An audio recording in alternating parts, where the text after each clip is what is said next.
ഇവിടെ കോടതി തന്നെ വളരെ വ്യക്തമായിട്ട് ചോദിച്ചു. അതായത് CMRൽ നിന്നും പണം പറ്റിയിട്ടുണ്ടെന്ന് ആരോപിക്കപ്പെടുന്ന മറ്റുള്ളവരുടെ പേരിൽ ഒരു അന്വേഷണത്തിനും പരാതിക്കാരന്, അതായത് മാത്യു കുളനാടൻ MLAക്ക് താല്പര്യമില്ല. കോടതി തന്നെ പറയാം. 3 പേരെ മാത്രം തിരഞ്ഞുപിടിച്ച് അന്വേഷണം ആവശ്യപ്പെടുന്നതിൻ്റെ രാഷ്ട്രീയം എന്താണ്? അതാ പറഞ്ഞ രാഷ്ട്രീയ പ്രേരിതമാണെന്ന് കോടതി തന്നെ നിഗമനത്തിലെത്തുകയാണ്, രാഷ്ട്രീയ പ്രേരിതമാണ്. അതുപോലെ KRIML ഭൂപരിധി നിയമത്തിൽ ഇളവ് അനുവദിക്കപ്പെടണമെന്ന് ഇളവ് ആവശ്യപ്പെട്ടുകൊണ്ട് നൽകിയ അപേക്ഷയിൽ വ്യവസായ വകുപ്പ് പ്രിൻസിപ്പൽ സെക്രട്ടറിയോട് ഉചിതമായ തീരുമാനമെടുക്കാൻ നിർദ്ദേശിക്കുക മാത്രമേ മുഖ്യമന്ത്രി ചെയ്തിട്ടുള്ളൂ. വിധിന്യായത്തിൽ തന്നെ പറയുകയാണ്, മുഖ്യമന്ത്രി ചെയ്തിട്ടുള്ളൂ. ഇത് ഒരു മന്ത്രിക്ക് അദ്ദേഹത്തിൻ്റെ മുമ്പിൽ വരുന്ന നിവേദനത്തിൽ എടുക്കുന്ന സാധാരണ നടപടിക്രമം മാത്രമാണ്. ഇതിൽ ഒരു ഗൂഢലക്ഷ്യവും ആരോപിക്കാൻ കഴിയില്ല. 2 പ്രധാനപ്പെട്ട പ്രശ്നങ്ങളാണ് ചൂണ്ടിക്കാണിച്ചത്. പിന്നീട് അതിൻ്റെ തന്നെ തുടർച്ചയായിട്ട് കോടതി പറയുന്നത് KRIMLന് എന്തെങ്കിലും ഇളവ് നൽകാനുള്ള 2 അവസരങ്ങൾ മുന്നിലുണ്ടായിട്ടും ഇളവ് നൽകുന്ന യാതൊരു തീരുമാനവും മുഖ്യമന്ത്രിയുടെ ഭാഗത്തുനിന്നും ഉണ്ടായിട്ടില്ല.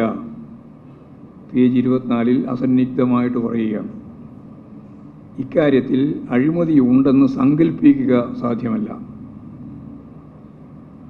സാധാരണ കൊണ്ട് നിഷേധിച്ചു പോവല്ല, സങ്കല്പിക്കാൻ സാധ്യമല്ല എന്നാണ് കോടതിയുടെ വിധി. ഇത്തരത്തിൽ വ്യക്തമായ കോടതി വിധി ഉണ്ടായിട്ട് അത് സംബന്ധിച്ച് എന്തെങ്കിലും കാര്യമായ ചർച്ച സംഘടിപ്പിക്കാൻ കഴിഞ്ഞ കുറേ കാലമായിട്ട് ഇതിൻ്റെ പേരിൽ നടത്തിക്കൊണ്ടിരിക്കുന്ന നിരവധി ചർച്ചകൾ ചാനലുകളായാലും മാധ്യമങ്ങളായാലും എല്ലാം കേരളത്തിലെ പ്രതിപക്ഷത്തിന് വേണ്ടി, അത് കോൺഗ്രസും ഉണ്ട്, BJPയും ഉണ്ട്, UDF ഉണ്ട്, BJPയും ഉണ്ട്, വലതുപക്ഷ മാധ്യമങ്ങൾ നിരന്തരമായി നടത്തിക്കൊണ്ടിരുന്ന ഇത്തരം സാഹചര്യങ്ങൾ പിന്നീട് അത് തികച്ചും രാഷ്ട്രീയ പ്രേരിതമാണെന്നും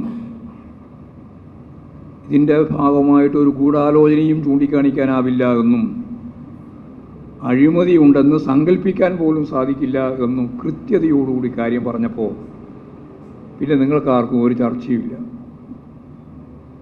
ചർച്ച നടത്തേണ്ടുന്ന ഒരു വിഷയമായിട്ട് അതാരും പരിഗണിക്കുന്നില്ല. സ്വാഭാവികമായിട്ട് ഈ കാര്യം കുഴൽനാടനോട് ഞങ്ങൾ പറഞ്ഞത്, കുഴൽനാടൻ ഇങ്ങനെയുള്ളൊരു കേസ് ഒരു വിധി വാങ്ങിയത് നന്നായി. കാരണം ഈ കാപട്യം മുഴുവൻ തുറന്നു കാണിക്കാൻ ഇവിടെ കേന്ദ്ര ഏജൻസി ഉൾപ്പെടെയുള്ള നിരവധി ഏജൻസികളെ വിധി കാത്തിരിക്കേണ്ട കാര്യമില്ലല്ലോ. ഏതാണ്ട് എന്താണ് എന്ന് ഇപ്പോൾ തന്നെ എല്ലാവർക്കും വ്യക്തമായിട്ടുണ്ട്. അത് നന്നായി. എന്നാൽ ഈ കള്ള പരാതിയുമായിട്ട് ഈ ഒരു വ്യവഹാരി, ഒരു എന്താ പറയുക, സാധാരണ നമ്മൾ പറയുന്നില്ലേ,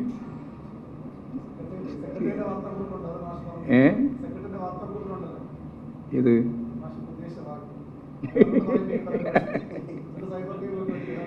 എന്ന് പറഞ്ഞാൽ അങ്ങനെയുള്ളൊരു വ്യവഹാരി, ഞാൻ പിന്നെ അതിന് വേറെ വിശേഷമൊന്നും കൊടുക്കുന്നില്ല, അങ്ങനെയുള്ള ഒരു വ്യവഹാരി ഈ കേസുമായിട്ട് കോടതിയുടെ മുമ്പിൽ പോയി നല്ലതുപോലെ കാര്യങ്ങൾ തിരിച്ച് വ്യക്തത വരുത്തി കോടതി വിധിയും വന്നപ്പോൾ അദ്ദേഹം ന്യായമായി ചെയ്യേണ്ട ഒരു കാര്യം, മുമ്പേ അദ്ദേഹം പറഞ്ഞതിനടിസ്ഥാനപ്പെടുത്തിയിട്ട് ഞാൻ ഈ പറയുന്നതെല്ലാം തെറ്റാണെങ്കിൽ ഞാൻ മാപ്പ് പറയാൻ തയ്യാറാണ് എന്നത് എന്തേ അദ്ദേഹം നടപ്പിലാക്കുന്നില്ല?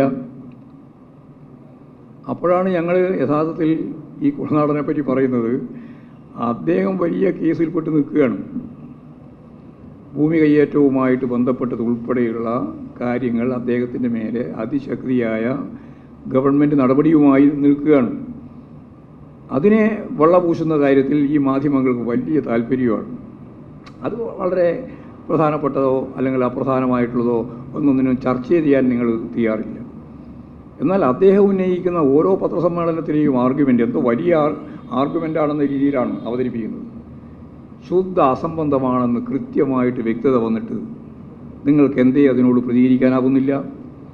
അദ്ദേഹം തന്നെ മുമ്പ് ചൂണ്ടിക്കാണിച്ചതുപോലെ മാപ്പ് പറയാൻ തയ്യാറാവുന്നില്ല എന്ന കാര്യം കേരളത്തിലെ ജനങ്ങൾ തീർച്ചയായിട്ടും ശ്രദ്ധിക്കുന്ന ഒന്നാണെന്ന് പറയാൻ ഞാൻ ആഗ്രഹിക്കുക.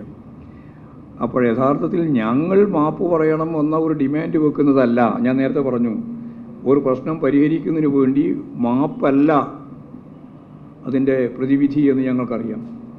എന്നാൽ 1-2 ഘട്ടങ്ങളിലായി ഈ കേസ് നൽകുന്ന സന്ദർഭങ്ങളിലെല്ലാം ഞാൻ ഇതിന് തയ്യാറാണ്, മാപ്പ് പറയാൻ തയ്യാറാണെന്ന് പറഞ്ഞ കുഴൽനാടൻ എന്തുകൊണ്ട് മാപ്പ് പറയുന്നില്ല എന്ന കാര്യമാണ് ജനങ്ങൾ അന്വേഷിക്കുന്നത്. അതിന് മറുപടി പറയാൻ കുഴൽനാടന് ബാധ്യതയുണ്ട്.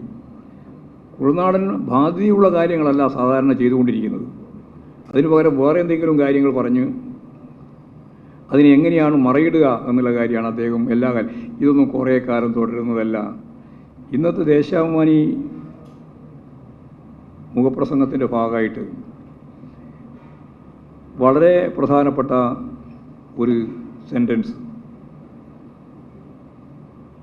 അവർ ഗാന്ധിയുടെ സത്യം എന്നാൽ എന്താണ് എന്നതുമായി ബന്ധപ്പെട്ട് അവരെടുത്ത് ചേർത്തിട്ടുണ്ട്. ആ ചേർത്തത് വളരെ പ്രസക്തമായ ഒന്നാണ്. അത് കമ്മ്യൂണിസ്റ്റ് പാർട്ടിക്കും ഇടതുപക്ഷ ജനാധിപത്യ മുന്നണിക്കും കമ്മ്യൂണിസ്റ്റുകാരെ ഓരോരുത്തർക്കും ബാധകമായിട്ടുള്ള ഒന്നായിട്ട് ഞാൻ കാണുകയാണ്. കാലപ്രവാഹത്താൽ മറ്റെല്ലാം ഒലിച്ചു പോയാലും സത്യം തനിച്ച് നിവർന്നു നിൽക്കും എന്നാണ്. അത് കമ്മ്യൂണിസ്റ്റുകാരെ സംബന്ധിച്ചും ഇടതുപക്ഷ മുന്നണി ഗവൺമെൻറ്റിന് നേതൃത്വം നൽകുന്ന സഖാവ് പിണറായി വിജയനെ സംബന്ധിച്ചും എല്ലാം ബാധകമായിട്ടുള്ള ഒരു കാര്യം മുമ്പേ മഹാത്മാഗാന്ധി പറഞ്ഞു വെച്ചിരിക്കുന്നു, സത്യവുമായിട്ട് ബന്ധപ്പെട്ട്.